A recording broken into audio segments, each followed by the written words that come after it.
Anong nangyari? Wala po. Hmm.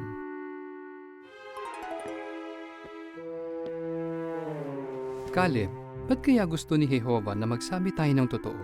Ang pagsasabi ng totoo ay parang paggawa ng tulay para magkaroon ng kaibigan. Kapag nagsinungaling ka, hindi na sila maniniwala sa'yo. At baka ayaw ka na nilang kaibigan. Pero Dad, paano kung maliit lang naman?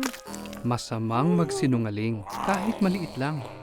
Pag nagsinungaling ka, palaki yun ang palaki hanggang sa masanay ka na. Alam mo ba kung sino ang unang nagsinungaling? Si Satanas? Tama. Si Jesus kaya magsisinungaling? Sino bang gusto mong gayahin? Gagayahin ko po si Jesus. Very good, anak. Di, anong nangyari doon? Nabasag ko po. Di ko po sinasadya. Bumangga pong eroplano ko. Salamat sa pagsasabi ng totoo. Pag may nangyari uling ganito, anong dapat mong gawin? Magsabi po ng totoo. At gusto ko pong mag-sorry kay Mami. Okay yan. Sige, puntahan natin ang mami mo. Saka natin walisin ang kalat.